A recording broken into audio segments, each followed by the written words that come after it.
तो आज बच्चों हम लोग डिस्कस करेंगे प्रेसिडेंट का इमरजेंसी पावर, राष्ट्रपति की आपातकालीन शक्तियां।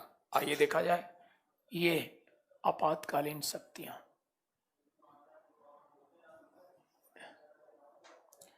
इमरजेंसी पावर,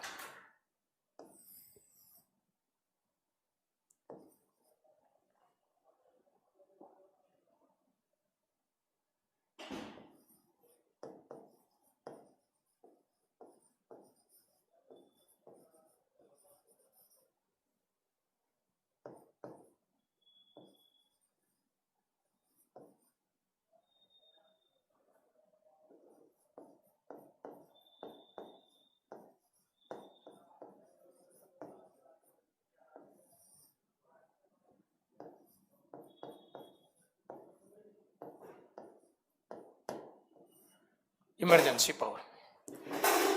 इमरजेंसी की जो बात किया जाए तो इंडियन कॉन्स्टिट्यूशन में इमरजेंसी 3 टाइप्स के हैं। ये फर्स्ट इमरजेंसी की बात किया जाए तो ये फर्स्ट होता है, ये होता है national emergency. First national emergency, राष्ट्रीय आपातकाल।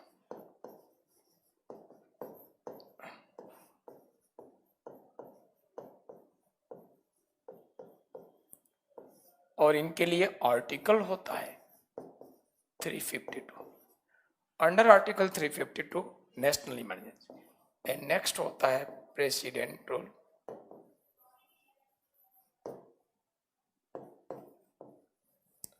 राष्ट्रपति शासन।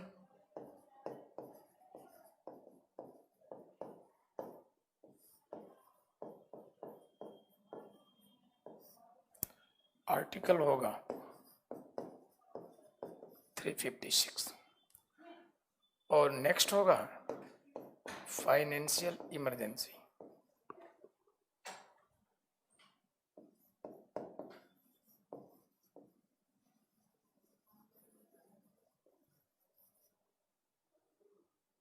फाइनेंशियल इमरजेंसी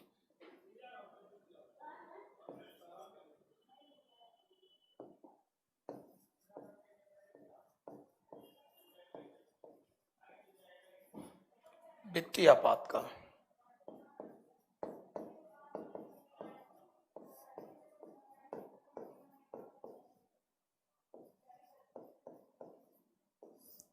आर्टिकल 368 360 अनुच्छेद 360 आर्टिकल 360। तो 3 टाइप्स के इमरजेंसी हैं और सभी तीनों इमरजेंसी अनाउंस होते हैं बाय प्रेसिडेंट।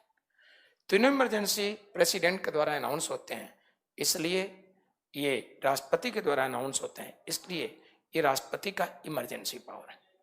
इमरजेंसी कोई भी हो, राष्ट्रपति अपने मन अपनी बुद्धि से अनाउंस नहीं कर सकते। पीएम एंड कैबिनेट रिकमेंड करते हैं और आफ्टर रिकमेंडेशन अनाउंस करते हैं प्रेसिडेंट। और ये सभी इमरजेंसी प्रेसिडेंट के द्वारा अनाउंस होते हैं, इसलिए प्रेसिडेंट का इमरजेंसी पावर कहा जाता है।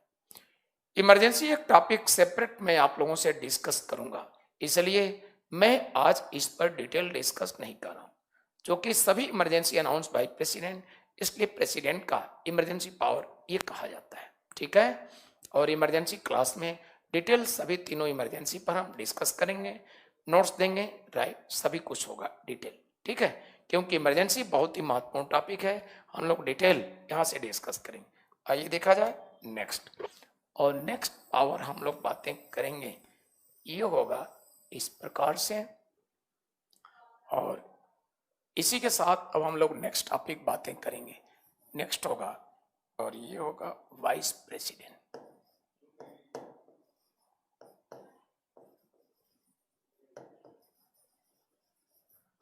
उपराष्ट्रपति।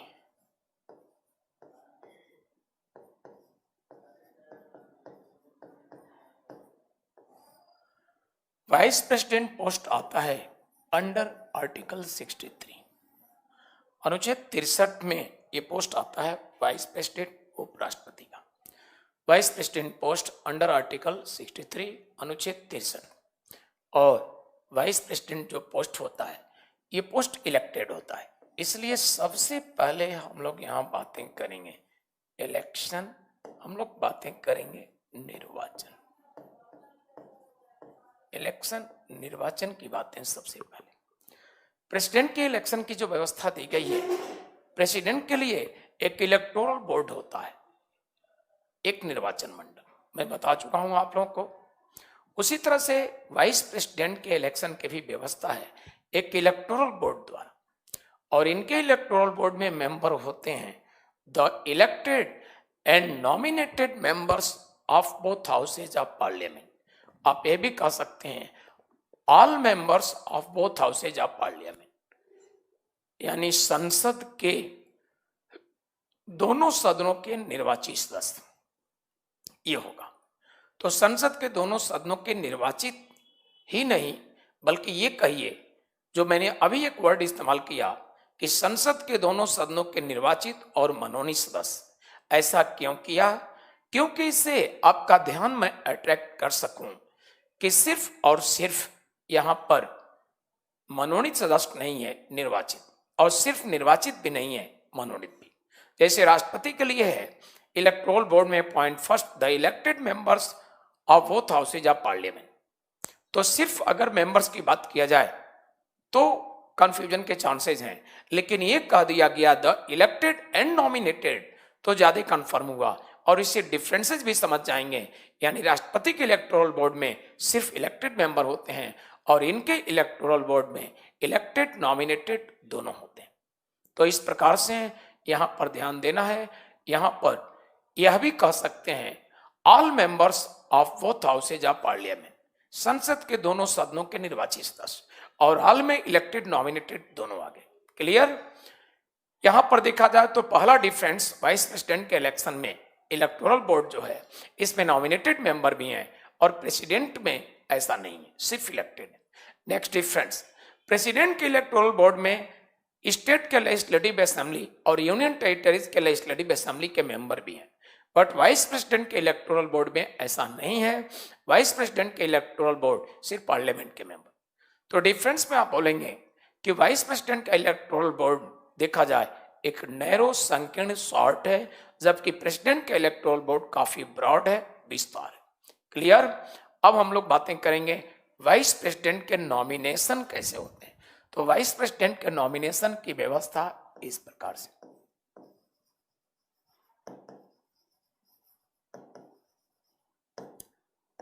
नामांकन और नॉमिनेशन की व्यवस्था है इनके लिए प्रोपोजर्स, और प्रोपोजर्स यानी हिंदी में कहेंगे प्रस्तावक, और प्रोपोजर्स की व्यवस्था दी गई है इनके लिए 20 मेंबर्स। और 20 कौन होंगे? ये होंगे इलेक्टोरल बोर्ड से, इलेक्टोरल बोर्ड, या आप कहेंगे इलेक्टोरल कॉलेज, निर्वाचन मंडल से होंगे ये। तो निर्वाचन मंडल या निर्वाचन कॉलेज इनमें से होंगे 20 को जो नाम को प्रपोज करेंगे। अदर 20 होंगे जिनको आप बोलेंगे सेकेंडर्स, यानी हिंदी में आप कहेंगे अनुमोदक। तो हिंदी में आप इसे बोलेंगे ये अनुमोदक।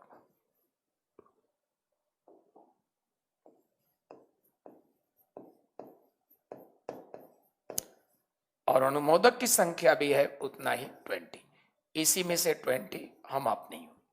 नेक्स्ट रखा गया है सिक्योरिटी डिपॉजिट,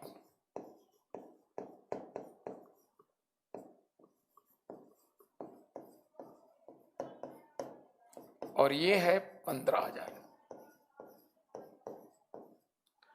जमानत राशि इसे हिंदी में कहा जाता है।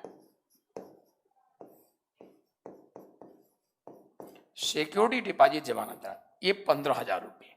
और ध्यान दीजिएगा ये व्यवस्था जो दिया गया है इस प्रकार से व्यवस्था दिया गया है।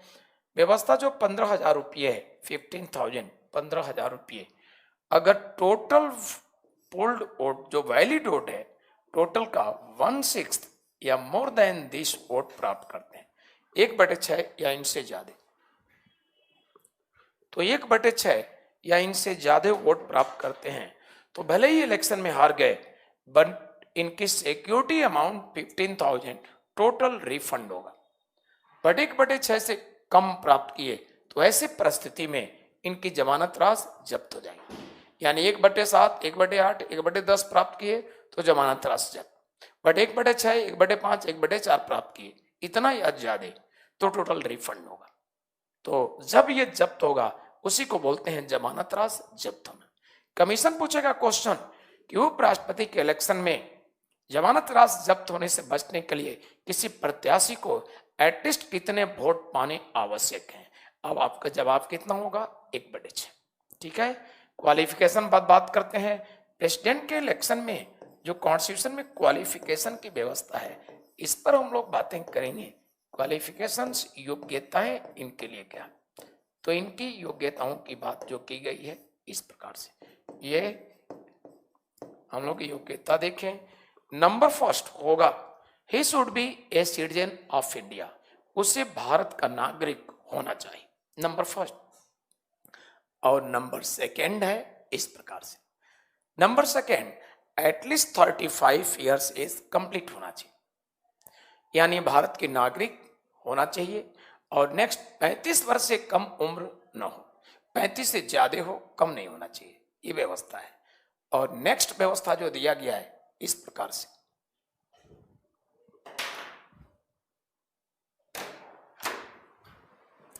जरा इधर आइएगा, ये देखिए बोर्ड तो कल पूरा कवर कर रहा था, क्यों नहीं कवर कर रहा, उधर चला जा रहा है।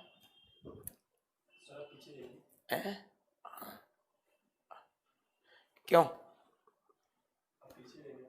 मतलब नहीं, इसमें कह रहे हैं, ये लिखा जो जा रहा है बोर्ड पर, तो हम कवर कल पूरा आ रहा था।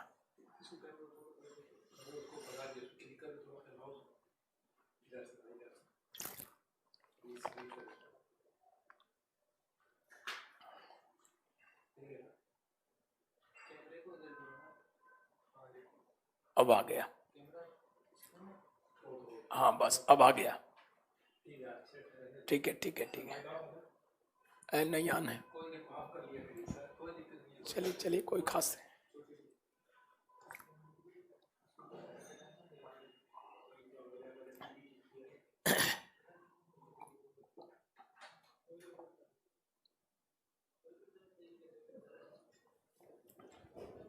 आइए, तो इस प्रकार से योग्यता में देखा जाए तो पॉइंट फर्स्ट होगा भारत का नागरिक, और सेकंड योग्यता दिया गया है वो सेकंड इस प्रकार से, सेकंड दिया गया है 35 वर्ष का एज कंप्लीट हो।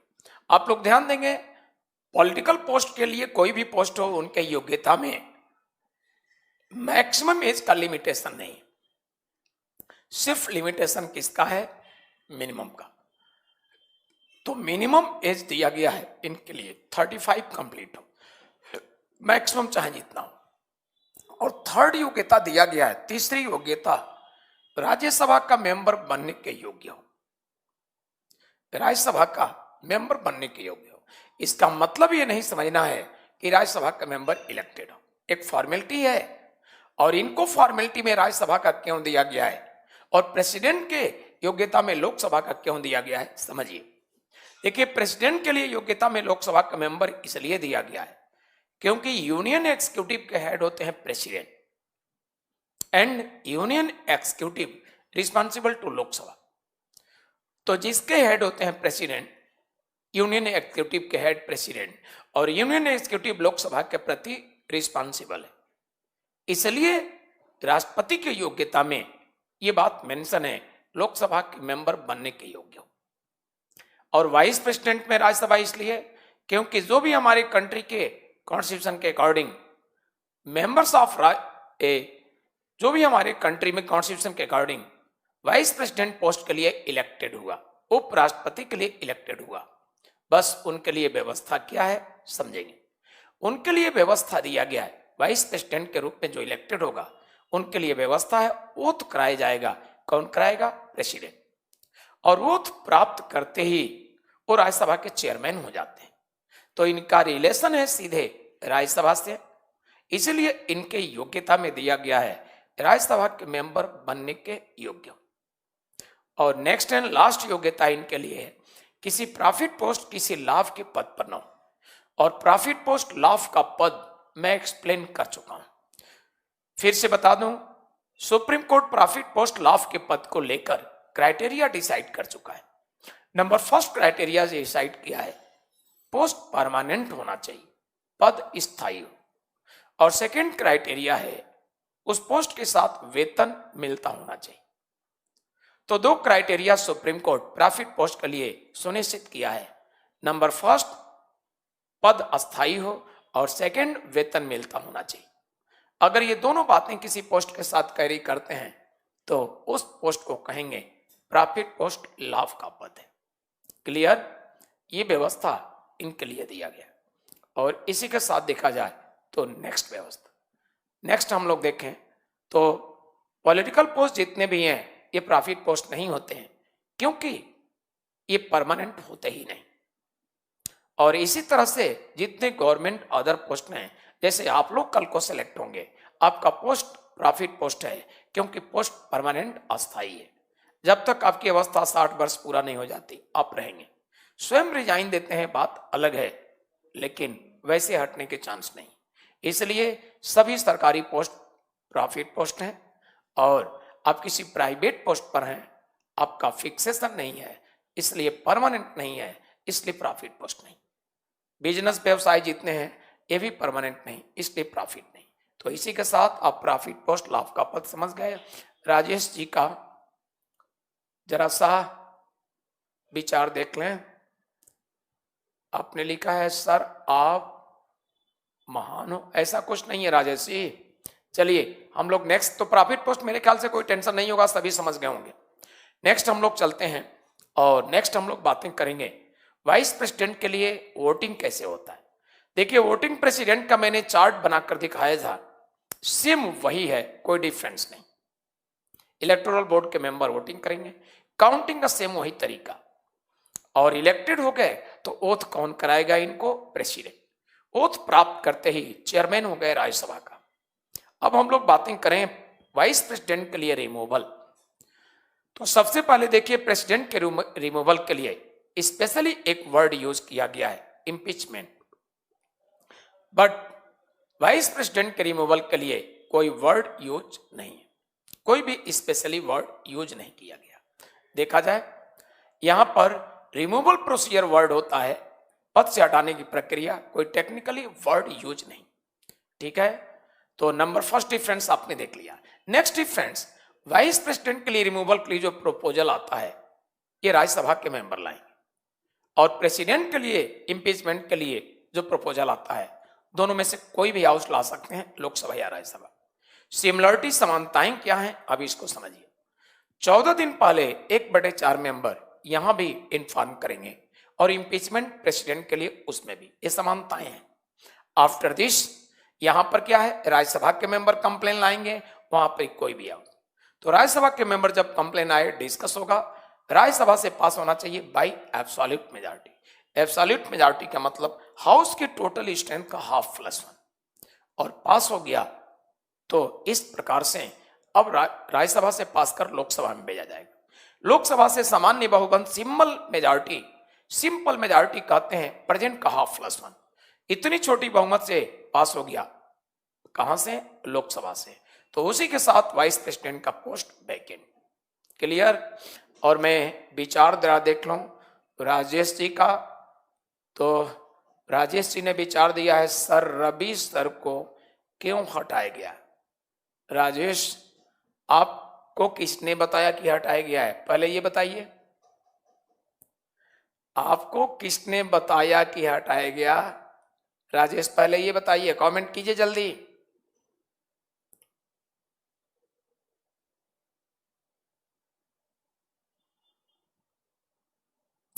आप पहले ये बताइए किसने, हमारे क्वेश्चन का जवाब नहीं दे रहे हैं राजेश, आप दूसरी कमेंट दे रहे हैं। जो मैं कह रहा हूं उसका जवाब दीजिए। और मिनाल का भी देख लें, इन्होंने कहा है कि सर कल बार प्राइवेट कॉलेज में पोस्ट को परमानेंट कर दिया जाता है, वो क्या प्रॉफिट पोस्ट होगा? ये क्या लिख रहे हैं सर? कई बार प्राप्त। मिनाल अपनी बातों को क्लियर दीजिए, आपकी बातें क्लियर नहीं हो रही हैं सर। कई बार प्राइवेट कॉलेज, प्राइवेट क्या प्राइवेट कॉलेज? गलत नॉलेज है मिनाल, ऐसा हो ही नहीं सकता कि कोई प्राइवेट कॉलेज है पोस्ट परमानेंट हो, ऐसा नहीं होता है, गलत नॉलेज है आपको। और जो सुप्रीम कोर्ट का डिसीजन है, सुप्रीम कोर्ट के जज बेवकूफ नहीं होते, बहुत एक मानक है, आपके कोई कंफ्यूजन नहीं होंगे। दो क्राइटेरिया है, number first criteria permanent, private college है तो वैसे ही परमानेंट नहीं है, उनके पोस्ट ही परमानेंट नहीं है, पहला ही क्राइटेरिया फेल हो गया, कोई कंफ्यूजन नहीं है। नहीं मिनाल, तो मिनाल जो आप प्राइवेट कॉलेज की बात कर रहे हैं, प्राइवेट है तो वैसे ही परमानेंट नहीं है, खत्म हो गई कहानी। ठीक है, क्लियर हो गया मिनाल? तो जितने भी प्राइवेट कॉलेज हैं उनके पोस्ट परमानेंट नहीं, ठीक है, कभी भी हटाए जा सकते हैं। और जब प्राइवेट नहीं है, मान्यता प्राप्त, फाइनेंशियली एडेड, तो उनके लिए ऐसी व्यवस्था नहीं। नेक्स्ट कमेंट में देख लो, आनंद कुछ कह रहे हैं सर फालतू लोगों का कमेंट इग्नोर कर दिए। थैंक यू, बिल्कुल सही कह रहे हैं। आइए हम लोग देखते हैं, हम बातें करेंगे वाइस प्रेसिडेंट जब इलेक्टेड हो गए, ओथ प्राप्त कर लिए, तो ये चेयरमैन हो जाते हैं राज्यसभा का, इसलिए इनके लिए वर्ड इस्तेमाल किया गया है ex officio chairman of Rajya Sabha. Rajya Sabha के पदेन सभापति और ex officio chairman of Rajya Sabha, Rajya Sabha के पदेन सभापति, इन्हें क्यों कहा गया है? राज्यसभा के पदेन सभापति एक्स ऑफिशियो चेयरमैन इन्हें इसलिए कहा गया है क्योंकि राज्यसभा का चेयरमैन वही होता है जो वाइस प्रेसिडेंट के रूप में शपथ लेता है, यानी जो भी वाइस प्रेसिडेंट के रूप में शपथ लेगा वो तो लेते ही चेयरमैन ऑफ राज्यसभा। एक्स का मतलब जो पहले से, और किस पोस्ट पर? वाइस प्रेसिडेंट के रूप में, तो जो भी वाइस प्रेसिडेंट के रूप में होगा वो राज्यसभा का चेयरमैन होगा, इसीलिए शब्द इस्तेमाल किया गया है एक्स ऑफिशियो। पदेन सभापति से मतलब है जो भी उपराष्ट्रपति पद पर होगा वो राज्यसभा का चेयरमैन सभापति होगा, पदेन सभापति से मतलब यह है। ठीक है, और इसी के बाद हम लोग नेक्स्ट आगे बातें करते हैं। पदेन सभापति आप समझ गए होंगे। इसी के बाद हम लोग बातें करेंगे, रिमूवल भी हो गया, और पदेन क्यों नाम रखा गया है इस पोस्ट के लिए, यह भी आप समझ गए। तो पदेन सभापति राज्यसभा के होते हैं क्योंकि जो भी उपराष्ट्रपति होगा वो राज्यसभा का सभापति। एक चीज समझिएगा, जब वाइस प्रेसिडेंट, जब प्रेसिडेंट का पोस्ट वैकेंट होता है किसी कारण से, तो इंडिया का वाइस प्रेसिडेंट एक्टिंग प्रेसिडेंट के रूप में काम कर रहा होता है। यानी व्यवस्था इस प्रकार से, जब कभी भी सिचुएशन हो इस प्रकार से सिचुएशन, तो समझिएगा कभी भी सिचुएशन इस प्रकार से हो, यानी प्रेसिडेंट का पोस्ट वैकेंट, जब कभी भी प्रेसिडेंट, राष्ट्रपति का पोस्ट वैकेंट होगा, तो ऐसी परिस्थिति में एक्टिंग प्रेसिडेंट यानी कार्यवाहक राष्ट्रपति के रूप में काम करेंगे। एक्टिंग प्रेसिडेंट के रूप में काम करेंगे कौन? ये वाइस प्रेसिडेंट, उपराष्ट्रपति एक्टिंग प्रेसिडेंट। और अगर इनका पोस्ट वैकेंट होगा वाइस प्रेसिडेंट का, तो एक्टिंग प्रेसिडेंट के रूप में काम करेंगे कौन? CJI, chief justice of India. अगर इनका भी पोस्ट वैकेंट होगा तो एक्टिंग प्रेसिडेंट के रूप में काम करेंगे कौन? सीनियर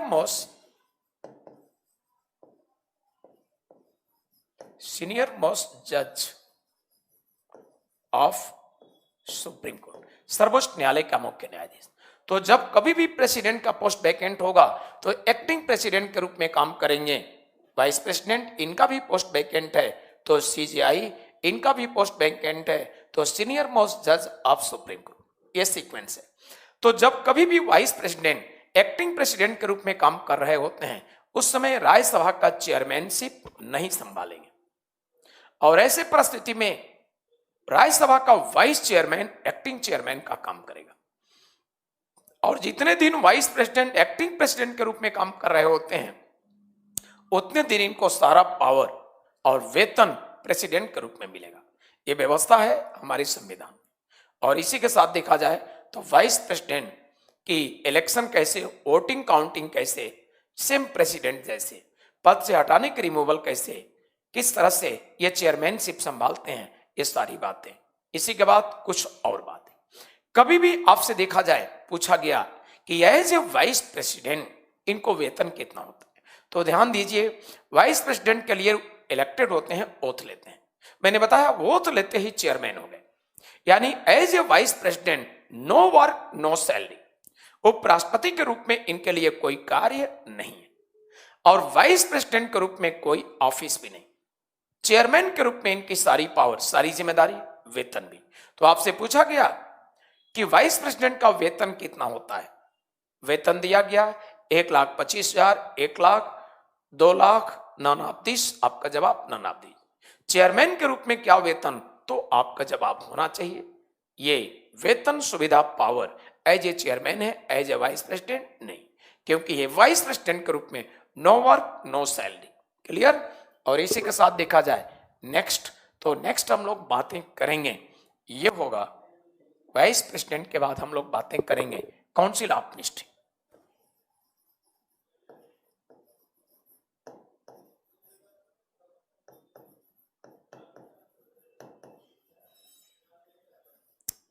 मंत्री परिषद,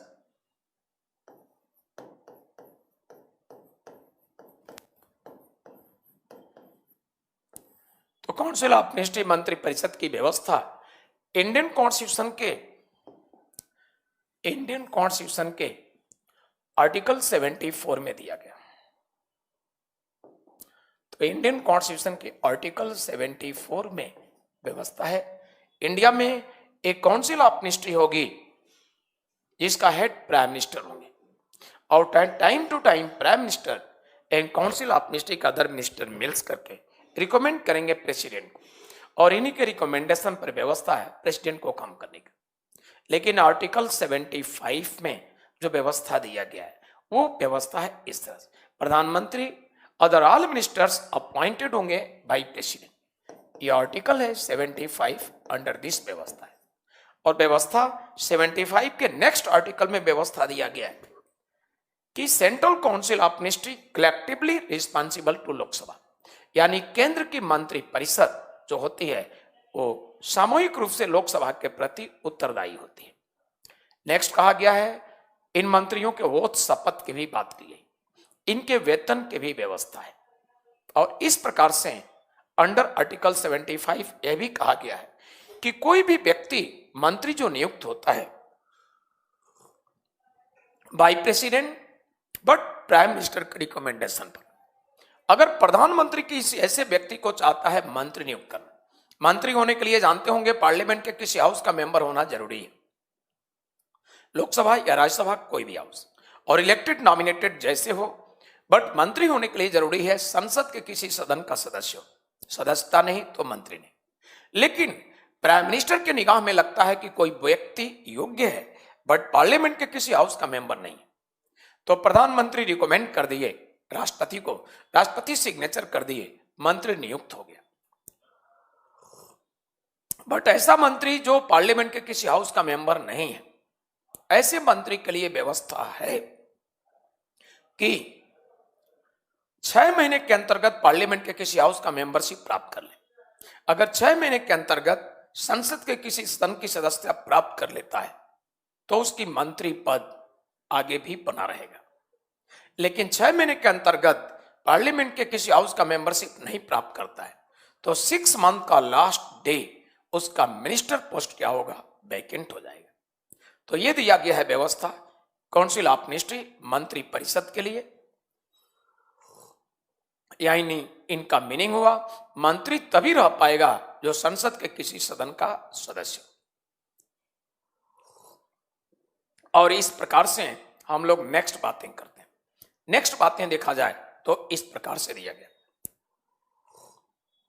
नेक्स्ट आर्टिकल होता है, ये होता है 78। तो नेक्स्ट आर्टिकल 78 में व्यवस्था है ड्यूटीज ऑफ प्राइम मिनिस्टर। इसमें व्यवस्था दिया गया है duties of prime minister.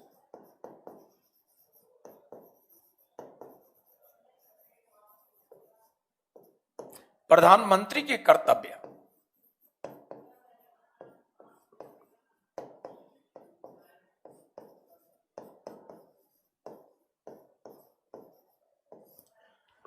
Duties of prime minister, प्रधानमंत्री के कर्तव्य समझेंगे।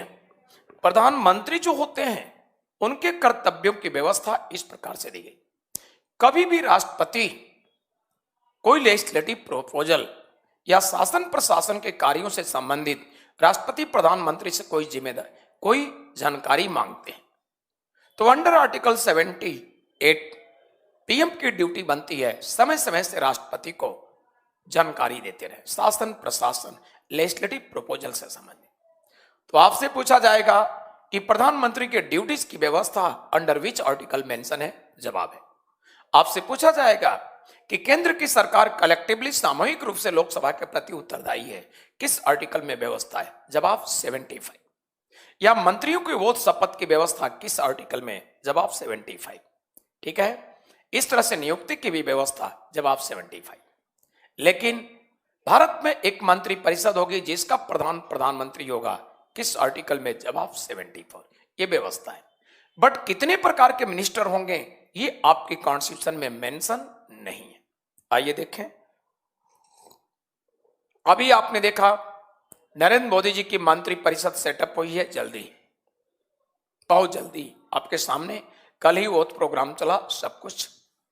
तो मंत्री प्रैक्टिकली व्यवहार में कितने होते हैं, हमारे कॉन्स्टिट्यूशन में मंत्रियों की श्रेणी मेंशन नहीं है। कितने प्रकार के मंत्री होंगे ये बात मेंशन नहीं। अच्छा, पल्लवी का क्वेश्चन देख लें। पल्लवी ने क्वेश्चन किया है, sir what is absolute majority, please explain. समझिए पल्लवी, एब्सोल्यूट मेजॉरिटी क्या है। एब्सोल्यूट मेजॉरिटी के लिए पल्लवी दो रिक्वायरमेंट जरूरत है, हिंदी में कहते हैं पूर्ण बहुमत। तो एब्सोल्यूट मेजॉरिटी, पूर्ण बहुमत के लिए दो जरूरतें हैं। जिस हाउस में एब्सोल्यूट मेजॉरिटी पूर्ण बहुमत की बात है, उस हाउस की टोटल स्ट्रेंथ का ½ + 1 अगर मेजॉरिटी है तो इसको कहेंगे एब्सोल्यूट मेजॉरिटी, पूर्ण बहुमत। फॉर एग्जांपल लोकसभा में एब्सोल्यूट मेजॉरिटी की बात किया जाए तो टोटल स्ट्रेंथ आपको मालूम है 545 अपॉन 2 + 1, यह हो गया एब्सोल्यूट मेजॉरिटी। तो 545/2 + 1 यानी हाउस का टोटल स्ट्रेंथ का ½ + 1। अगर ऐसा है तो इसको कहेंगे पूर्ण बहुमत, स्पेशल मेजॉरिटी, सॉरी पूर्ण बहुमत, एब्सोल्यूट मेजॉरिटी। क्लियर? अगर समझ में आ गया हो तो यस लिखिएगा, न समझ में आया हो तो आप नो लिखिएगा, मैं दोबारा एक्सप्लेन करूंगा। मेरे ख्याल से इतना समझने के लिए सफिशिएंट है, बट रिएक्शन अपना दीजिएगा। और भी कमेंट में देख लो। ये इमरान ने लिखा है कि sir please clarify absolute majority and simple majority and present. अच्छा समझिए, इमरान इतना तो समझ गए एब्सोल्यूट मेजॉरिटी क्या है। अब मैं आपको बता दूं सिंपल मेजॉरिटी। सिंपल मेजॉरिटी होता है किसी भी हाउस में प्रेजेंट मेंबर का ½ + 1, दैट इज सिंपल मेजॉरिटी। तो सदन कोई भी हो, मान लीजिए राज्यसभा है, राज्यसभा के टोटल स्ट्रेंथ है 245। इमरान ध्यान दीजिएगा, मैंने एग्जांपल दिया राज्यसभा, और राज्यसभा का टोटल स्ट्रेंथ है, कुल सदस्यों की संख्या कहा जाए 245। लेकिन आप जानते होंगे सभी मेंबर हर दिन प्रेजेंट नहीं होते। तो जिस दिन जितने मेंबर प्रेजेंट हैं उसका ½ + 1, प्रेजेंट का ½ + 1 सिंपल मेजॉरिटी। और ये नहीं कि कुछ भी प्रेजेंट हो, अगर हाउस के टोटल स्ट्रेंथ का 110 नहीं प्रेजेंट है तो हाउस का सीटिंग चलता ही नहीं। राज्यसभा में 110 का मतलब हो गया 25, लोकसभा में 110 का मतलब हुआ 55। तो मान लीजिए किसी दिन राज्यसभा में 50 मेंबर प्रेजेंट हैं तो सिंपल मेजॉरिटी का मतलब हुआ 26 सदस्य। ये हो गया सिंपल मेजॉरिटी, क्योंकि 50/2 + 1 हाफ हुआ 25 + 1 एटलीस्ट या मोर देन दिस, ये है सिंपल मेजॉरिटी। और राज्यसभा में एब्सोल्यूट मेजॉरिटी का मतलब हुआ 245 का ½ + 1। अब समझ गए ये व्यवस्था है। तो दोनों मेजॉरिटी आप लोग समझ गए। अब हम लोग चलते हैं नेक्स्ट। काउंसिल ऑफ मिनिस्ट्री पर मैं बातें करना चाहूंगा, देखा जाए ये क्या है। देखिए काउंसिल ऑफ मिनिस्ट्री में हम बातें करना चाहेंगे कितने प्रकार के मंत्री होते हैं। तो मंत्रियों का टाइप देखिए, नंबर 1 होते हैं कैबिनेट मिनिस्टर।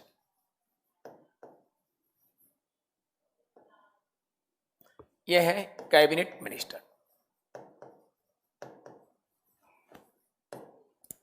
हिंदी में आप बोलेंगे कैबिनेट मंत्री, तो ये होंगे कैबिनेट मंत्री।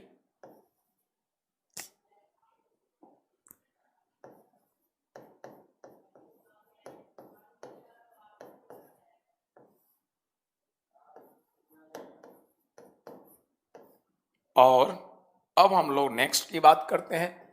तो नेक्स्ट होगा, ये होगा स्टेट मिनिस्टर, सॉरी, ये होगा स्टेट मिनिस्टर।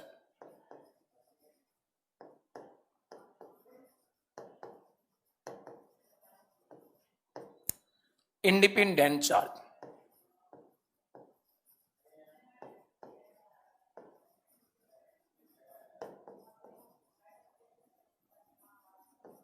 हिंदी में राज्य मंत्री।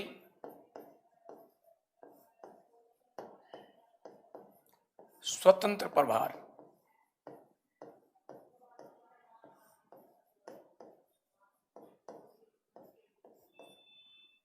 और समझेंगे। नेक्स्ट होगा स्टेट मिनिस्टर।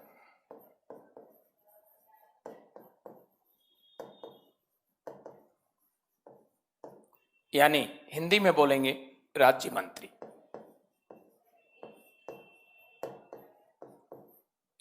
और नेक्स्ट होगा डिप्टी मिनिस्टर।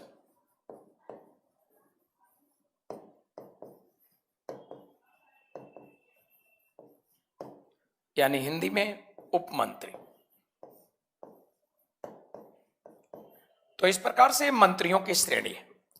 हमारे देश में जो मंत्रियों की श्रेणी है, किसी भी आर्टिकल में टाइप्स ऑफ मिनिस्टर मंत्रियों की श्रेणी नहीं दिया गया, ये संविधान की व्यवस्था नहीं।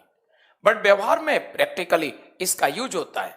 इतने प्रकार के मंत्री, ध्यान दीजिएगा, सेंटर में भी 4 प्रकार, स्टेट में भी। तो देखिए अंतर कैसे होता है। सेंटर में आप जानते हैं काउंसिल ऑफ मिनिस्ट्री के हेड होते हैं पीएम, और स्टेट में कौन होते हैं, सीएम। अब देखिए कैबिनेट मिनिस्ट्री जो होते हैं उसमें 15 to 20, 15 से 20 एवरेज रखा गया है। मंत्रालयों के मंत्री जो टॉप होते हैं वो कैबिनेट मिनिस्टर के श्रेणी में आते हैं। 15 से 20 मंत्री जो हैं वो कैबिनेट मिनिस्टर के श्रेणी में आते हैं, टॉप जो होते हैं। और ध्यान दीजिएगा, आज के डेट में देखा जाए तो कैबिनेट मिनिस्टर नरेंद्र मोदी सरकार में 24 अपॉइंट किए जा रहे हैं। तो एवरेज रखा गया है 15 से 20, लेकिन ज्यादा भी हो जाते हैं। जैसे प्रेजेंट मैंने एग्जांपल दिया 24 कैबिनेट मिनिस्टर। कल आपने ओथ प्रोग्राम, शपथ का प्रोग्राम अगर देखा होगा तो याद होगा नरेंद्र मोदी गवर्नमेंट में 24 कैबिनेट मंत्री नियुक्त किए जा रहे हैं। तो 15 से 20 हमारे यहाँ व्यवस्था है, लेकिन ज्यादा भी हो जाते हैं, 20 से ज्यादा, 4 ज्यादा। अब देखिए ये जो मिनिस्ट्री के टॉप मिनिस्टर हैं इन्हीं को कैबिनेट मिनिस्टर का स्टेटस है। बट सभी मिनिस्ट्री के टॉप नहीं, मैंने अभी बताया इतने 15 से 20, लेकिन आज के डेट में कितने, 24। ठीक है, महत्वपूर्ण मंत्रालय के। अब देखिएगा कैबिनेट मिनिस्टर को वर्क डिस्ट्रीब्यूट कौन करता है, सेंटर में होगा तो पीएम या राज्यों में सीएम। डायरेक्ट, इन पर कंट्रोल, इन पर सुपरविजन, इनको डायरेक्शन डायरेक्ट पीएम, राज्यों में सीएम।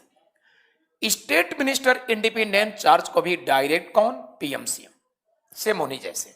अब देखिए दोनों में डिफरेंस क्या होते हैं, इस पर सावधानी से सुनिएगा कि दोनों में डिफरेंस क्या होते हैं।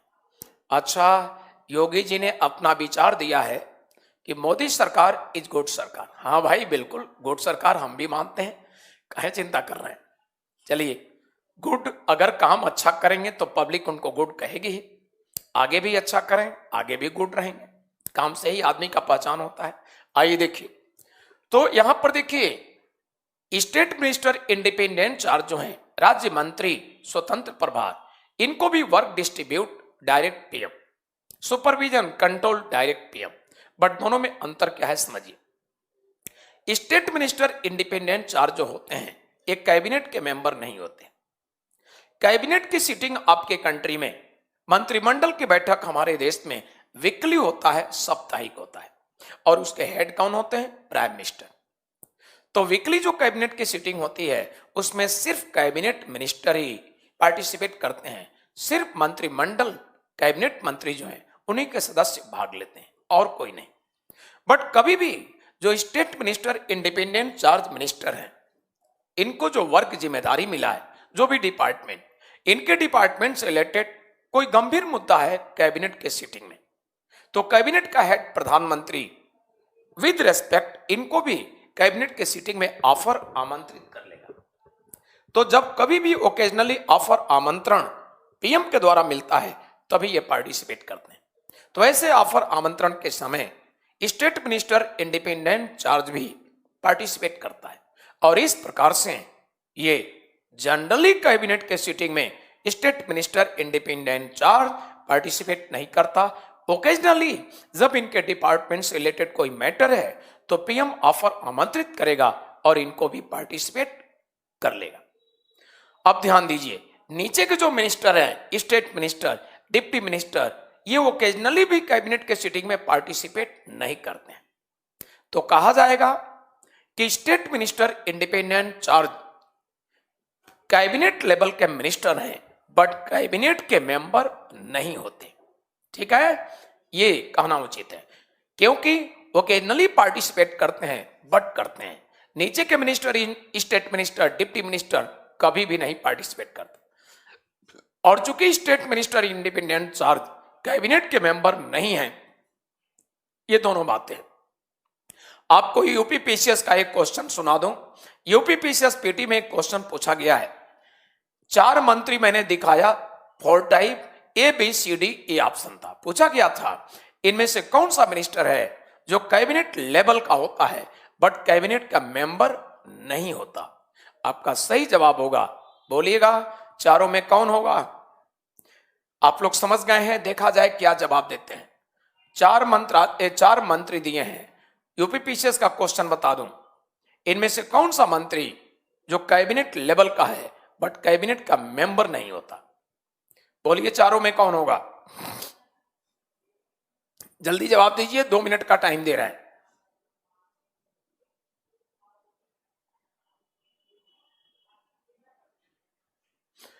अच्छा विकास जी, ज्योग्राफी का नोट्स अपलोड नहीं हुआ है, क्लास से निकलकर अभी हम सर को फोन करेंगे, अपलोड करवाएंगे। ठीक है, टेंशन ना लीजिए, क्लास से निकलते ही मैं ये काम करूंगा। जल्दी आप लोग जवाब दीजिए। आनंद सिंह का जवाब है नंबर 2, यानी स्टेट मिनिस्टर इंडिपेंडेंट चार्ज को आनंद सिंह जवाब दे रहे हैं। ठीक है, और कोई? अच्छा, योगी जी का जवाब है बी, समर का जवाब है सेकेंड। ठीक है, वही बी का मतलब सेकेंडरी। और कोई? जल्दी जवाब दीजिए, जल्दी, यूपी पीसीएस का एक क्वेश्चन है। और कोई? Bahadur? Samarendra state minister independent charge, very good.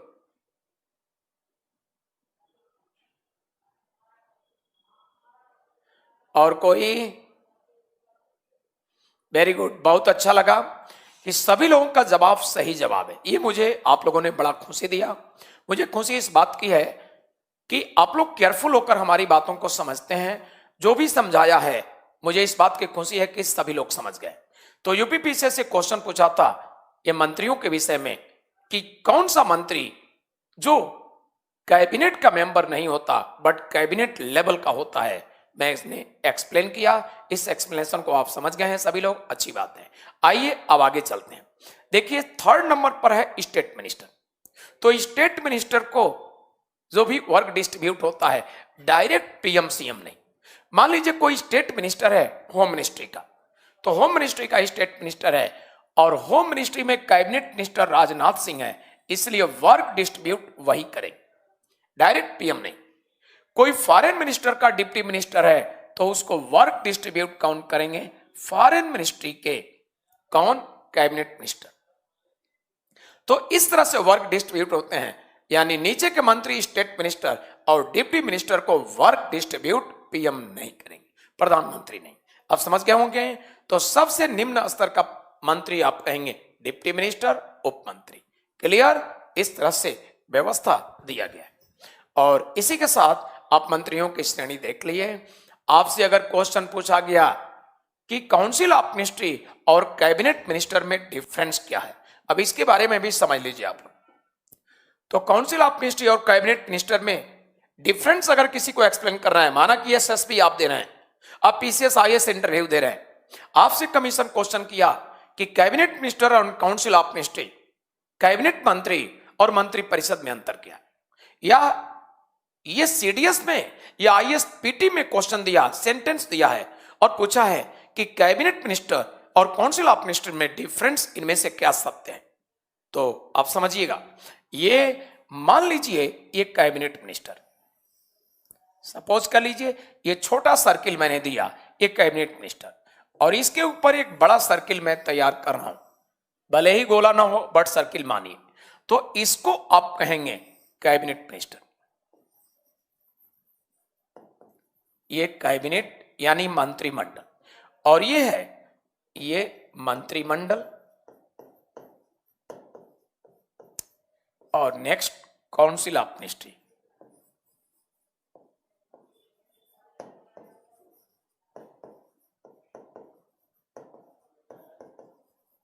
यानी मंत्री परिषद।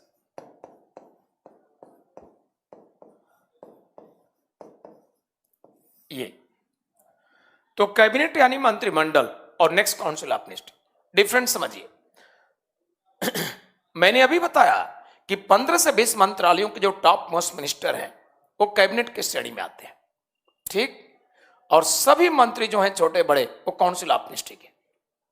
तो कैबिनेट आप कहेंगे इनको, अर्थात ये जो होंगे ये टॉप मोस्ट जो मिनिस्टर हैं 15 से 20 मंत्रालय के, वो यहां आते हैं, और छोटे या बड़े मंत्री सभी आ जाते हैं किसमें, काउंसिल ऑफ मिनिस्ट्री में।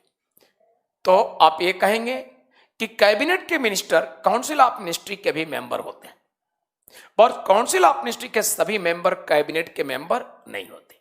ये पहला डिफरेंस। आगे चलिए, देश के सभी महत्वपूर्ण डिसीजन कहां होते हैं, कैबिनेट में। बहुत सारी बातें हैं जो काउंसिल ऑफ मिनिस्ट्री के छोटे मिनिस्टर को पता भी नहीं है, कैबिनेट ने डिसीजन ले लिया, ठीक है। इस प्रकार से हम लोग देखें नेक्स्ट, तो नेक्स्ट हम लोग देखेंगे वो इस प्रकार से, काउंसिल ऑफ मिनिस्ट्री जो होती है उसके भी हेड होते हैं पीएम, कैबिनेट के भी हेड होते हैं पीएम, बट देश के मैंने बताया कि सारे डिसीजन कैबिनेट में लिए जाते हैं। इतना ही नहीं, और भी बातें। नेशनल इमरजेंसी एक बहुत बड़ा डिसीजन है, फाइनेंशियल इमरजेंसी बहुत बड़ा डिसीजन है सेंट्रल गवर्नमेंट की, प्रेसिडेंट रूल बहुत बड़ा डिसीजन है, यानी इमरजेंसी के लिए डिसीजन जो लिए जाते हैं वो कैबिनेट के सीटिंग में, काउंसिल ऑफ मिनिस्ट्री नहीं। तो इसलिए मैंने बताया देश के सारे निर्णय कैबिनेट की सीटिंग में, काउंसिल ऑफ मिनिस्ट्री ने। और ये भी जान लीजिए, सरकार मूव करती है कैबिनेट के इर्द गिर्द। तो मेन क्रोड कहा जाए, कोर पॉइंट सरकार का, वो होता है कैबिनेट, काउंसिल ऑफ मिनिस्ट्री नहीं। आप समझ गए होंगे सारी बातें। इसी के साथ हम लोग आगे बढ़ेंगे, काउंसिल ऑफ मिनिस्ट्री से संबंधित कुछ और बातें करेंगे। आइए देखा जाए। देखिए, आपके यहां काउंसिल ऑफ मिनिस्ट्री का शेप साइज डिसाइड नहीं था, मंत्री बेतहाशा बढ़ते जाते थे, और जानते होंगे हमारा भारत एक डेवलपिंग कंट्री है। इस मुद्दे पर विशेष रूप से टेंशन में आए, ज्यादा थिंकिंग किए, चर्चा किए प्रधानमंत्री अटल बिहारी वाजपेयी। और प्रधानमंत्री अटल बिहारी वाजपेयी जी ने सोचा कि हमारे देश में मंत्रियों की संख्या बेतहाशा अपॉइंटमेंट नियुक्ति होता चला, एक मंत्री का एनुअल एक्सपेंडिचर करोड़ों में है, और अननेसेसरी मंत्री नियुक्त होते गए तो देश हमारा गरीब होता जाएगा। वैसे ही हमारे देश के विभिन्न राज्यों में पॉवर्टी लाइन से बिलो लाखों पब्लिक रहती है। तो इसलिए प्रधानमंत्री अटल बिहारी वाजपेयी जी ने सोचा कि मंत्रियों की संख्या लिमिटेड किया जाए। इसके लिए प्रधानमंत्री अटल बिहारी वाजपेयी जी ने क्या, रमन सिंह क्या लिख रहे हैं कि सर गुड आफ्टरनून, आज मैं लेट आया। अरे भाई, तो लेट आए तो कोई बात नहीं, अब आगे के लिए लेट ना आइए, बस ध्यान रखिए। आइए देखिए, तो मंत्रियों के लिए जो व्यवस्था इन्होंने किया अटल बिहारी वाजपेयी की सरकार ने एक अमेंडमेंट करके, अटल बिहारी वाजपेयी सरकार ने एक अमेंडमेंट किया था और इन्होंने अमेंडमेंट किया, अटल जी की सरकार ने 91st अमेंडमेंट एक्ट। तो अटल जी की सरकार ने अमेंडमेंट किया 91st अमेंडमेंट एक्ट, और ये एक्ट इन्होंने लाए 2003।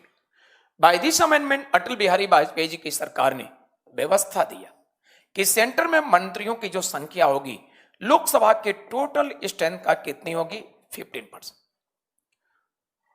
तो केंद्र में मंत्रियों की संख्या अटल जी की सरकार ने 91st अमेंडमेंट से किया कि केंद्र में अधिकतम मंत्री होंगे लोकसभा के टोटल स्ट्रेंथ का 15%, अधिक से अधिक, बिलो दिस, इससे कम होंगे, ज्यादा नहीं। अटल जी की सरकार ने विचार किया कि राज्यों में भी हालात अच्छे नहीं। अब जानते होंगे एक समय था उत्तर प्रदेश में 98 मिनिस्टर अपॉइंट किए गए, और ये भी जानते होंगे उत्तर प्रदेश और बिहार बीमारू स्टेट है, यानी बहुत बड़ी पॉपुलेशन, पॉवर्टी लाइन, गरीबी रेखा। 2003 by this amendment Atal Bihari Vajpayee ji की सरकार ने व्यवस्था दिया कि सेंटर में मंत्रियों की जो संख्या होगी लोकसभा के टोटल स्ट्रेंथ का कितनी होगी, 15%। तो केंद्र में मंत्रियों की संख्या अटल जी की सरकार ने 91st अमेंडमेंट से किया कि केंद्र में अधिकतम मंत्री होंगे लोकसभा के टोटल स्ट्रेंथ का 15%, अधिक से अधिक, बिलो दिस, इससे कम होंगे, ज्यादा नहीं। अटल जी की सरकार ने विचार किया कि राज्यों में भी हालात अच्छे नहीं। अब जानते होंगे एक समय था उत्तर प्रदेश में 98 मिनिस्टर अपॉइंट किए गए, और ये भी जानते होंगे उत्तर प्रदेश और बिहार बीमारू स्टेट है, यानी बहुत बड़ी पॉपुलेशन, पॉवर्टी लाइन, गरीबी रेखा से नीचे, अनेक तरह की सुविधाएं पब्लिक उससे वंचित, स्वास्थ्य, शिक्षा, बहुत ज्यादा अनेक सुविधाएं देखा जाए, और उस राज्य में इतने ज्यादा मंत्री नियुक्त हों तो राज्य और गरीब होंगे। इसलिए राज्यों के लिए भी चिंता व्यक्त किया, और राज्य के लिए इन्होंने कर दिया कि राज्य में भी जो लेजिस्लेटिव असेंबली होगी, विधानसभा, उसके टोटल स्ट्रेंथ का अधिक से अधिक राज्य में मंत्री कितने नियुक्त होंगे, ये होंगे 15%, इससे ज्यादा नहीं। अब अटल जी की सरकार ने विचार किया कि भारत में कुछ ऐसे राज्य हैं जहां पर टोटल एमएलए की संख्या बड़ा कम है। अगर वहां पर 15% फार्मूला अपनाते हैं तो बड़ी दिक्कत होगी शासन में। फॉर एग्जाम्पल पुदुचेरी में टोटल एमएलए हैं 30 का अगर 15% करते हैं तो मेरे ख्याल से नियर अबाउट 4, और 4 मिनिस्टर बड़े कम होंगे। इसी प्रकार से सिक्किम 32 एमएलए, तो 32 का 15% करते हैं, समझ ही गए होंगे। इसी प्रकार से गोवा में और मिजोरम में 40 एमएलए, 40, तो 40 एमएलए का अगर करते हैं 15%, 6 के आसपास, तो इस पर विचार किया अटल जी की सरकार, अब बड़े कम होंगे। इसलिए उन्होंने व्यवस्था किया कि भारत के ऐसे राज्य जिनके टोटल एमएलए यानी लेजिस्लेटिव असेंबली के टोटल स्ट्रेंथ का अगर 15% करने पर बिलो 12 से कम मंत्री होते हैं, उनको अटल जी की सरकार ने माना स्मॉल स्टेट्स, छोटे राज्य। और ऐसे राज्यों के लिए अटल जी की सरकार ने किया कि यहां पर मैक्सिमम मिनिस्टर्स होंगे, और ये होंगे कितने, मैक्सिमम मिनिस्टर्स की व्यवस्था इन्होंने कर दिया, कितना, 12। तो इस प्रकार से आज के डेट में मंत्रियों की श्रेणी, मंत्रियों की संख्या लिमिटेड है।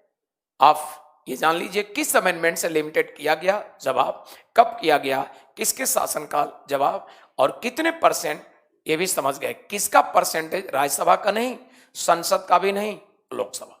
ये सारी जानकारी आपके पास है। कमीशन यहां से कई बार क्वेश्चन, यहां से क्वेश्चन राजस्थान पीसीएस में भी किया गया है 3 साल पहले। और मंत्रियों की श्रेणी मंत्रियों से संबंधित बातें इस तरह से दिया गया है कि काउंसिल ऑफ मिनिस्ट्री से संबंधित इनमें से प्रेजेंट में क्या शब्द है।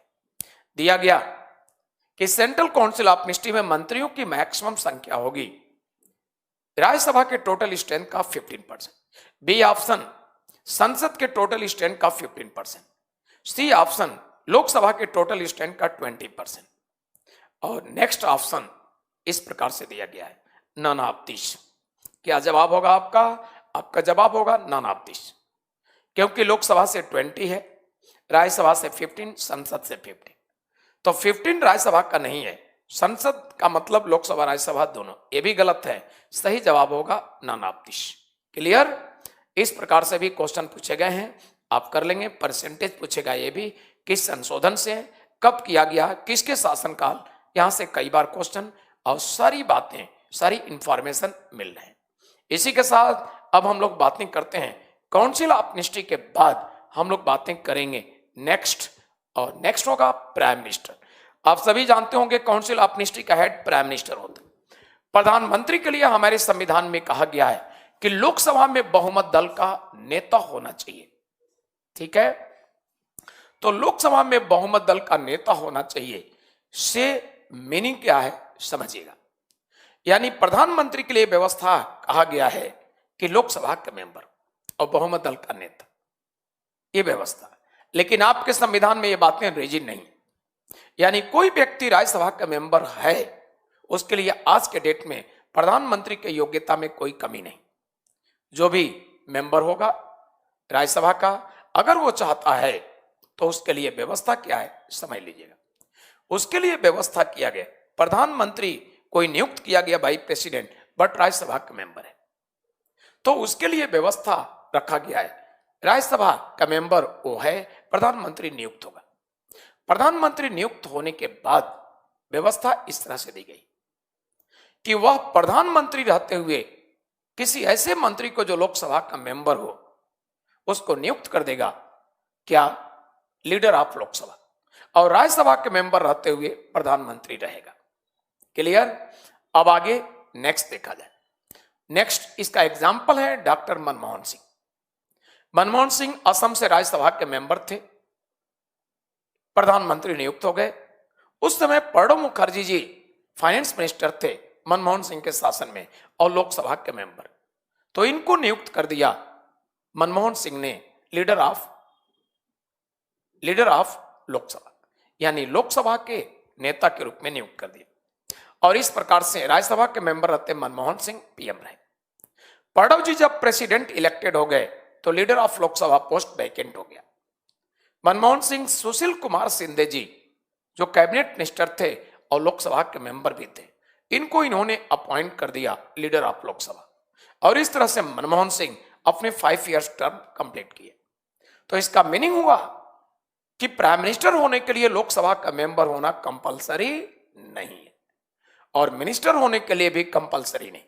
आप देख रहे हैं अरुण जेटली जी राज्यसभा के मेंबर थे और राज्यसभा के मेंबर रहते मिनिस्टर रहे।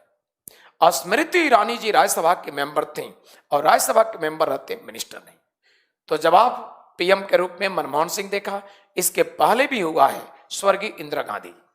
इंदिरा गांधी जी राज्यसभा से भी इलेक्टेड नहीं थी, नॉमिनेट होकर आई और प्राइम मिनिस्टर रही।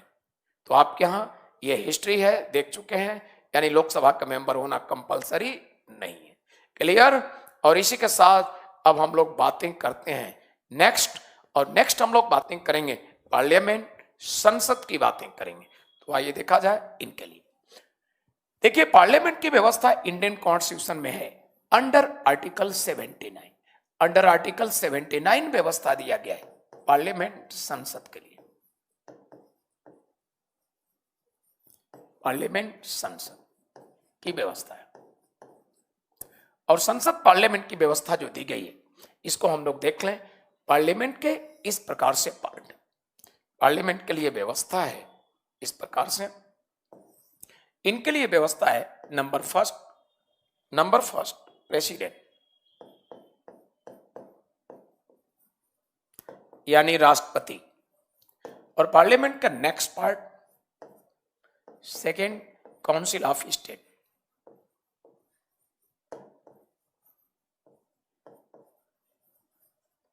यानी राज्यसभा।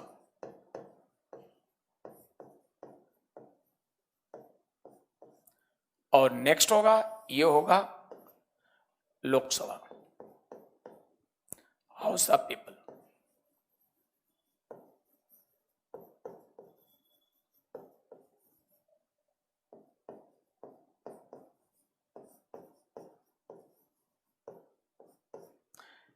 तो पार्लियामेंट के 3 पार्ट्स हैं। अंडर आर्टिकल 79 इंडियन कॉन्स्टिट्यूशन में व्यवस्था है 3 पार्ट्स ऑफ पार्लियामेंट।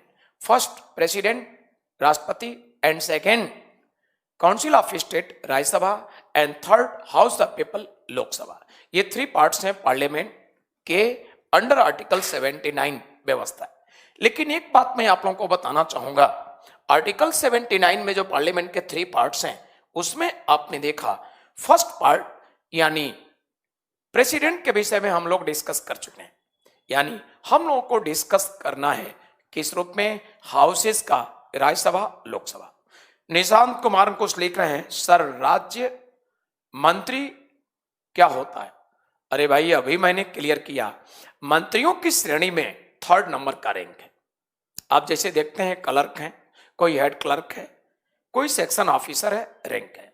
तो मंत्री राज्य मंत्री भी हैं बट श्रेणी में नीचे हैं। हो गया। और निशांत कोई डाउट हो बोलिए। तो निशांत मेरी बातों को समझ गए होंगे। एसके कमालुद्दीन कुछ कह रहे हैं कैबिनेट मिनिस्टर क्या होता है। कमालुद्दीन आप सो रहे थे शायद, जब फिगर बना के मैंने दिखाया और दोनों को कंपेयर किया तो कमालुद्दीन सो रहे थे आप। ओरली भी मैं बता सकता था बट आप क्लियर हो इसलिए 2 सर्किल बनाया और उसमें बताया। फिर से बता दूं बट ऐसे सोए मत रहिए, ध्यान दीजिए। मैंने बताया 15 to 20 जो मिनिस्ट्री हैं उसके टॉप मिनिस्टर कैबिनेट के श्रेणी में आते हैं।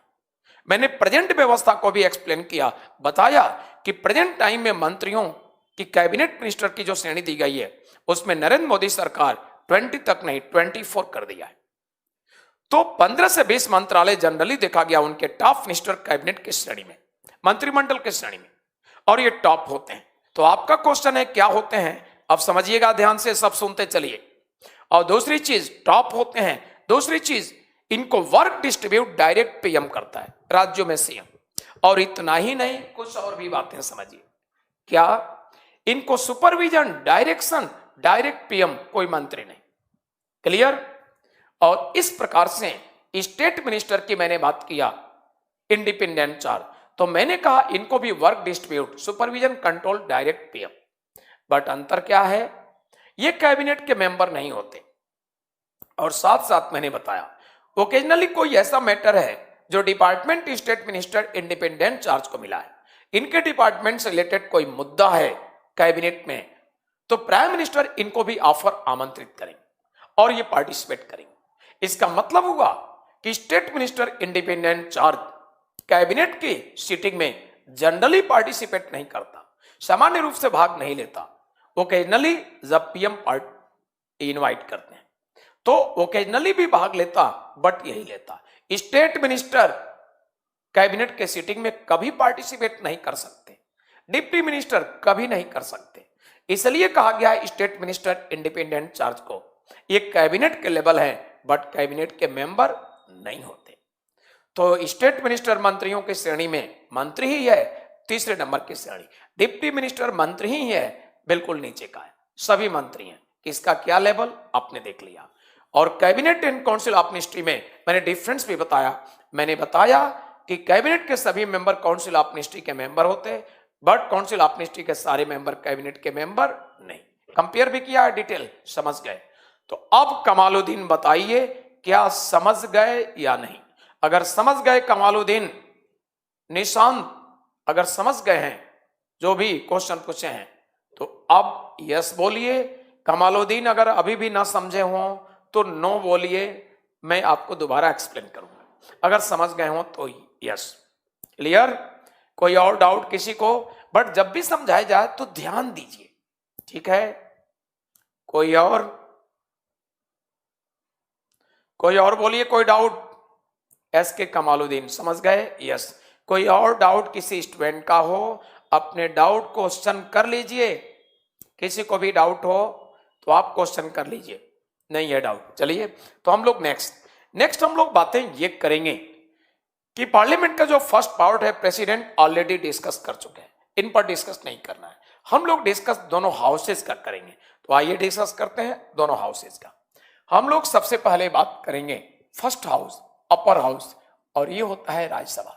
इंडियन कॉन्स्टिट्यूशन का आर्टिकल है 80। अंडर दिस आर्टिकल हमारे कॉन्स्टिट्यूशन में व्यवस्था है, ये है पार्लियामेंट का upper house, council of states यानी राज्यसभा।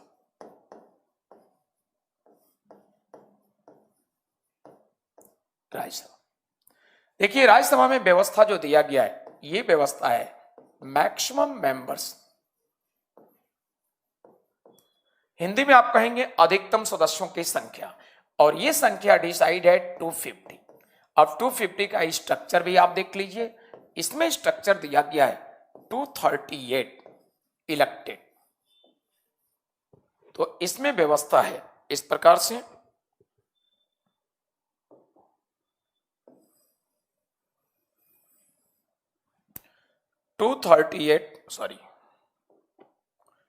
ये 238 होते हैं और ये होते हैं इलेक्टेड, निर्वाचित।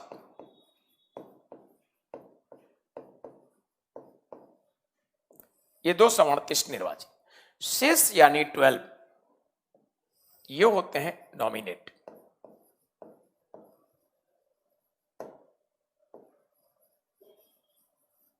नॉमिनेटेड बाय प्रेसिडेंट,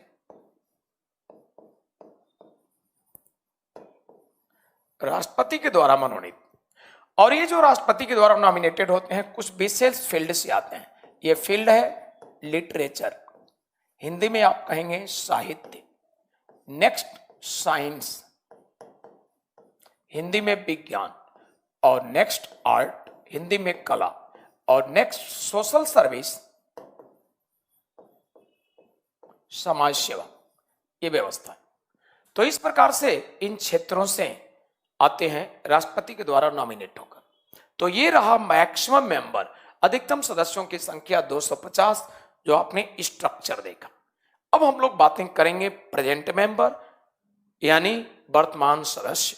तो वर्तमान सदस्यों की संख्या इस प्रकार से, प्रेजेंट मेंबर्स की व्यवस्था इस तरह से,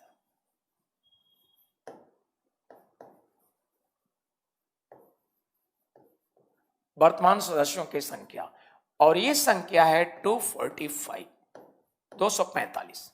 और प्रेजेंट का स्ट्रक्चर इस प्रकार से दिया गया है, ये है 233 इलेक्टेड निर्वाचित, और शेष बच गए 12, ये 12 होते हैं नॉमिनेटेड।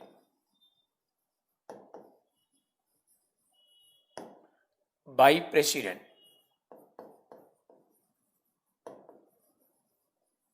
राष्ट्रपति द्वारा मनोनीत।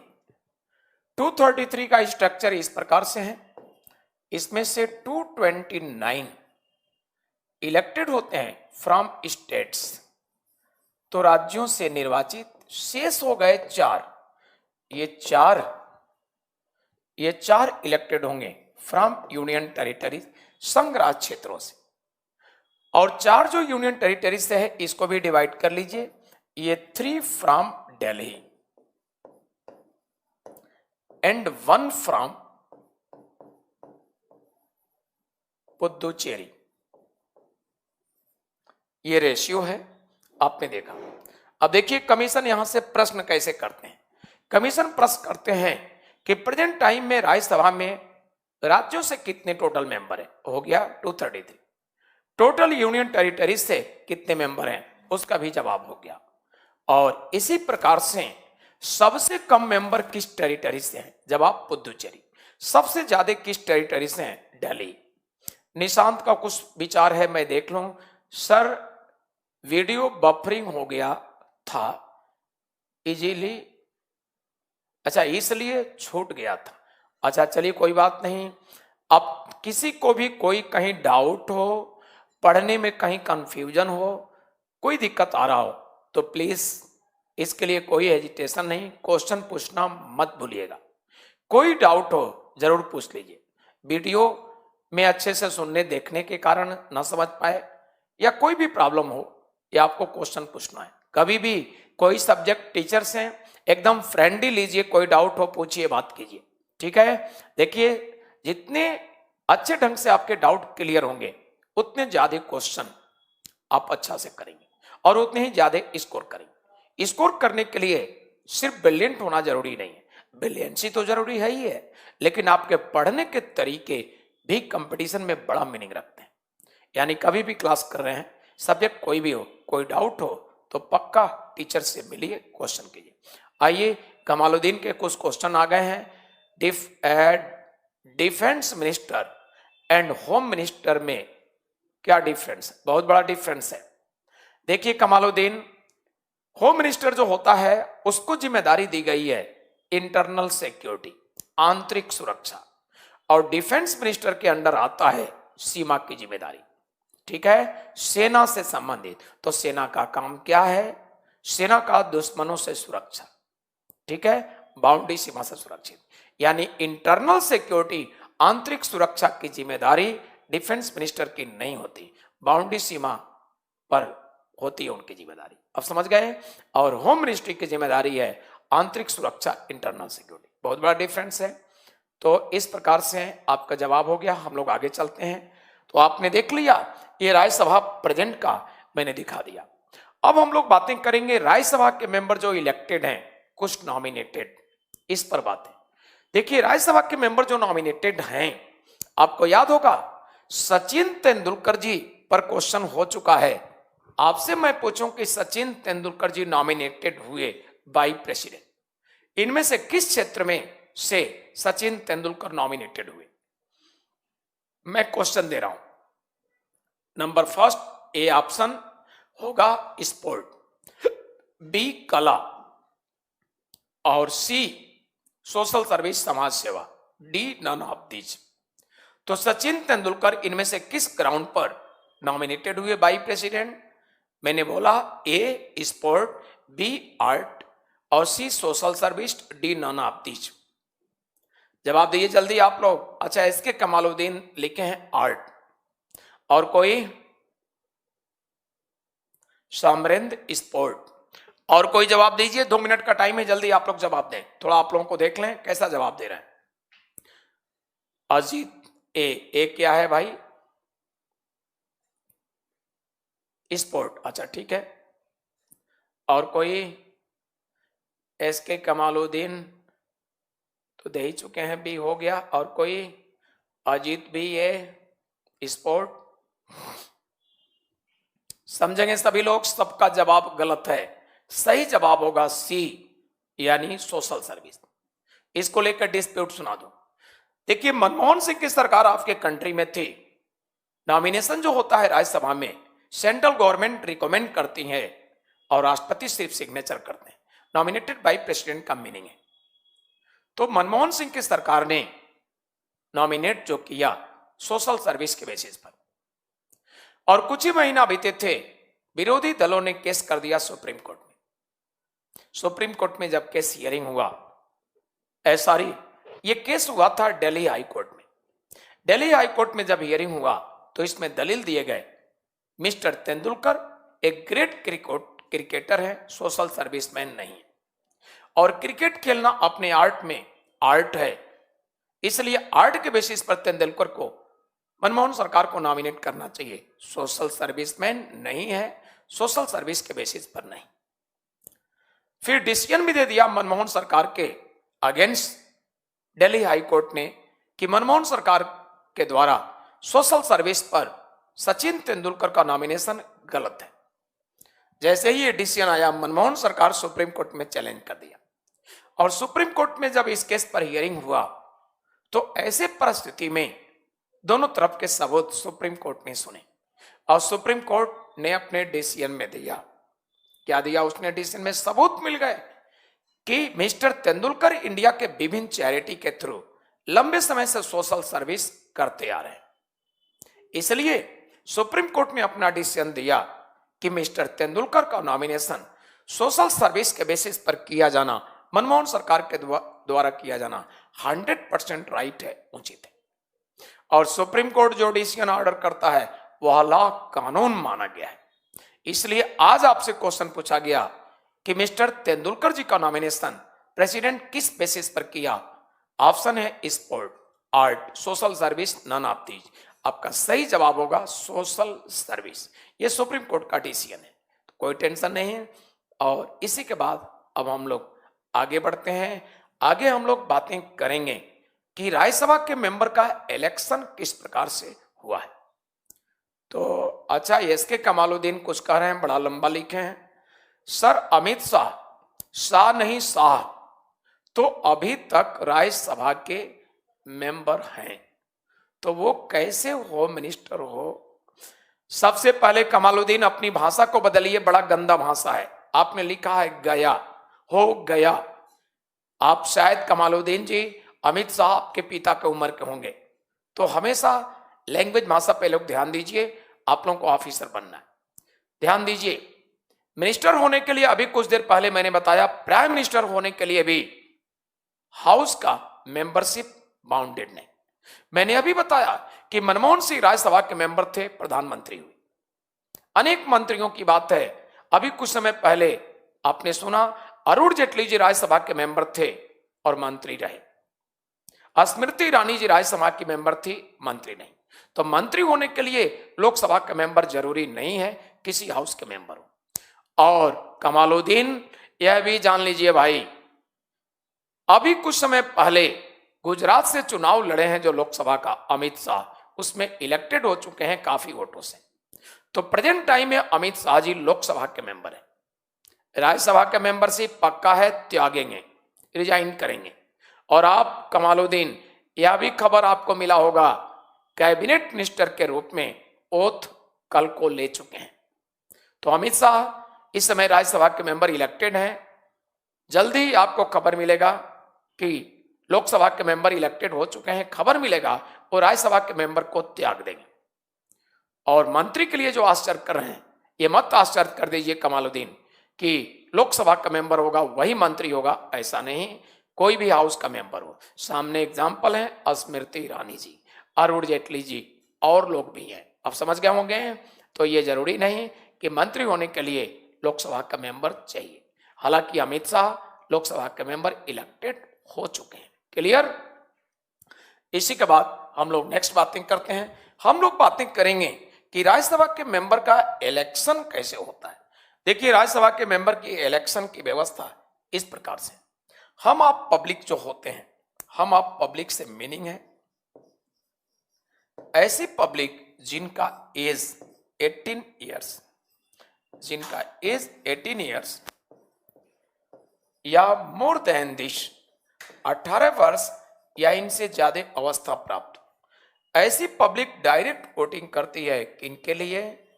Members of legislative assembly, MLA के लिए।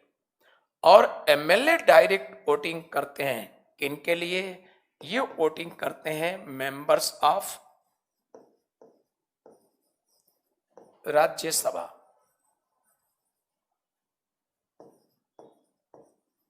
इनके लिए, यानी राज्यसभा के मेंबर के इलेक्शन में देखा आपने, पब्लिक का पार्टिसिपेशन नहीं।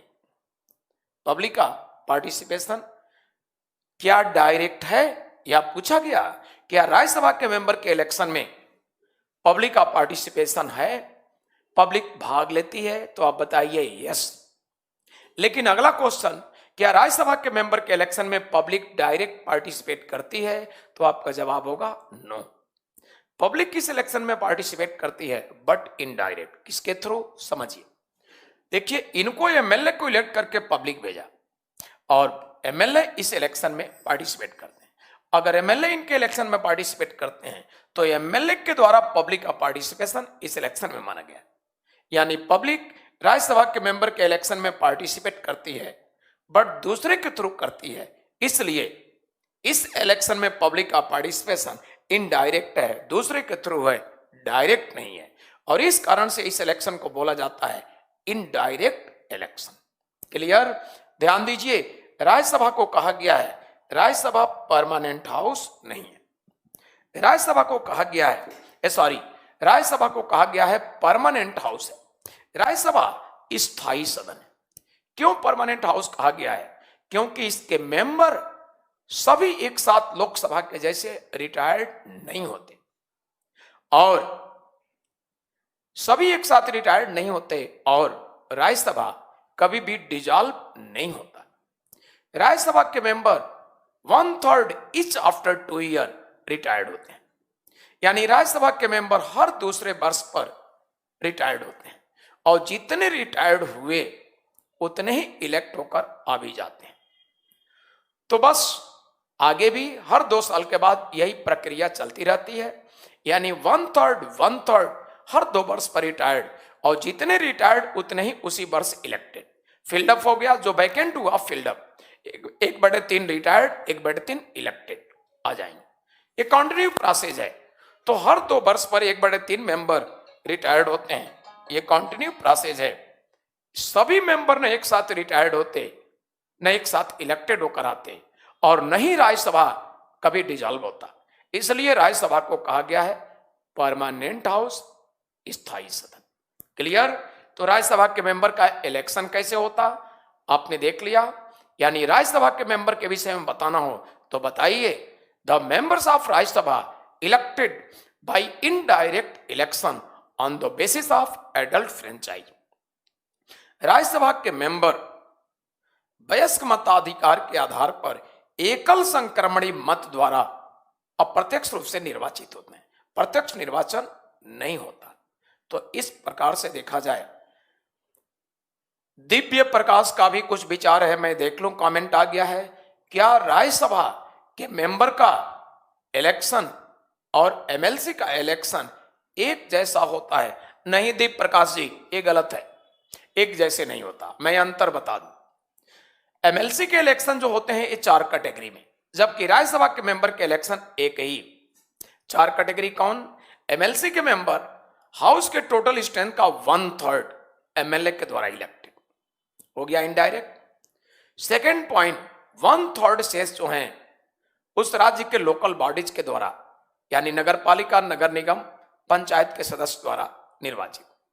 तीसरा पॉइंट, शेष 1/12 उस राज्य के ग्रेजुएट्स द्वारा जो स्नातक है, किसी भी विषय से हो, ग्रेजुएट पार्ट्स हो, बट जिस वर्ष सिलेक्शन हो रहा है उस राज्य में एमएलसी का, उससे 3 वर्ष पहले ग्रेजुएशन कंप्लीट हो।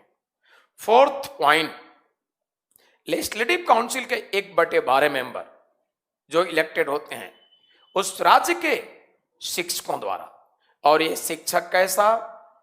हायर सेकेंडरी या इसके ऊपर के लेवल, ऊपर से मतलब कॉलेज यूनिवर्सिटी, इससे नीचे का नहीं। और ये भी टीचर गवर्नमेंट टीचर होना चाहिए। आगे समझिए, गवर्नमेंट भी टीचर हो तो प्राइमरी का नहीं, लेवल बता चुके हो, माध्यमिक का स्तर या इसके ऊपर, छोटे लेवल का टीचर नहीं। क्लियर? ये 4 पॉइंट देखा और इस तरह से। और ये टीचर भी जिस वर्ष इलेक्शन हो रहा है राज्य में उससे 3 वर्ष पूर्व टीचर पोस्ट पर अपॉइंटेड हो, उससे कम समय का है तो वोटिंग का राइट नहीं। तो ये council, MLC member of legislative council के मेंबर का इलेक्शन, एमएलसी का इलेक्शन है 4 कैटेगरी, जबकि राज्यसभा का ऐसा नहीं है, एक कैटेगरी नहीं है। तो राज्यसभा के मेंबर के इलेक्शन और एमएलसी के इलेक्शन दोनों में बहुत बड़ा डिफरेंस, और मेरे ख्याल से दीप प्रकाश जी समझ गए होंगे। अगर समझ गए हो तो कमेंट में अपना रिएक्शन एस जरूर दीजिएगा, ना समझे हो तो बताइए, दोबारा समझा देंगे। समझ गए होंगे मेरे ख्याल से। अच्छा, योगी कुछ लिख रहा है, बिल्कुल भी अक्ल नहीं है क्या आपको एसके कमालुद्दीन? कुछ तो अक्ल से। अरे कोई बात नहीं भाई योगी, ऐसा मत सोचिए, होता है आपस में, समझिए। नेक्स्ट हम लोग देखें विशाल कुमार जी का। अच्छा ठीक है, समझ आ गया। दीप प्रकाश को भी समझ में आ गया, थैंक यू, समझ गए, अच्छी बात है। हम लोग नेक्स्ट चलते हैं और हम लोग अब बातें करेंगे, राज्यसभा के मेंबर का इलेक्शन हो गया, मेंबर नॉमिनेटेड कैसे हैं वो भी हो गया, दोनों बातें हो गई। हम लोग अब बात करेंगे सेकेंड हाउस। और आप जानते होंगे सेकेंड हाउस जो होता है, ये सेकेंड हाउस को लोअर हाउस के नाम से जाना गया। देखिए सबसे पहले आप लोग देखिए, राज्यसभा को परमानेंट हाउस क्यों कहा गया है? क्योंकि राज्यसभा के डिसोल्यूशन की व्यवस्था नहीं, और राज्यसभा के सभी मेंबर एक साथ रिटायर्ड नहीं, और 1/3 मेंबर ईच आफ्टर 2 ईयर, हर दूसरे वर्ष इलेक्टेड होते हैं, उतने ही रिटायर्ड। तो जितने रिटायर्ड उतने इलेक्टेड, कंटिन्यू चैम्बर है परमानेंट हाउस इसलिए। बट राज्यसभा के एक मेंबर का टर्म होता है, राज्यसभा के एक मेंबर का टर्म कितना होता है? 6 ईयर्स, 6 वर्ष। तो ये हो गया term of members of Rajya Sabha. और राज्यसभा हो या लोकसभा, मेंबर्स के मैक्सिमम एज नहीं होते, लेकिन राज्यसभा का टर्म पूछा गया तो जवाब होगा परमानेंट, यानी हाउस का कहा गया टर्म तो परमानेंट, कभी डिजॉल्व नहीं, कभी वैकेंट नहीं। लेकिन एक मेंबर का टर्म पूछा गया तो क्या जवाब होगा 6 ईयर, और हाउस का टर्म पूछा गया, राज्यसभा का टर्म तो परमानेंट। क्लियर हो गया? हम लोग आगे बात करेंगे और हम लोग अब बातें करेंगे किसके लिए? लोकसभा। तो आइए देखिए, सेकेंड हाउस है और ये लोकसभा। लोकसभा के लिए आर्टिकल दिया गया है अंडर आर्टिकल 81। तो under this article lower house है और इसका नाम है हाउस ऑफ पीपल। हिंदी में इसको बोलते हैं लोकसभा। समझें, हाउस ऑफ पीपल लोकसभा के लिए व्यवस्था है, इनके लिए व्यवस्था है मैक्सिमम मेंबर्स, अधिकतम सदस्यों की संख्या, और इनके लिए मैक्सिमम मेंबर्स की व्यवस्था है 552, 552। और 552 मैक्सिमम मेंबर का स्ट्रक्चर इस प्रकार से ये दिया गया है 530, 530 ये इलेक्टेड निर्वाचित, और ये इलेक्टेड होते हैं फ्रॉम स्टेट्स यानी राज्यों से, और शेष यानी 20 की व्यवस्था दिया गया है, ये भी इलेक्टेड, और ये इलेक्टेड होते हैं फ्रॉम यूनियन टेरिटरीज संघ राज्यों से, और शेष दिया गया है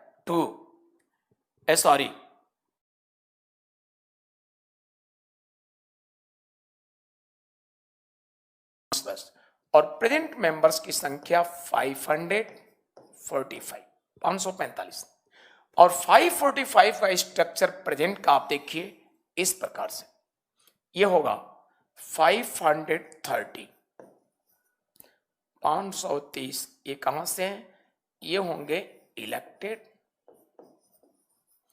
निर्वाचित, और ये कहां से? फ्रॉम स्टेट राज्यों से, और ये 13 इलेक्टेड निर्वाचित फ्रॉम यूनियन टेरिटरी। शेष कितने बच गए? 2, ये 2 होंगे ये नॉमिनेटेड एंग्लो इंडियन, और ये नॉमिनेटेड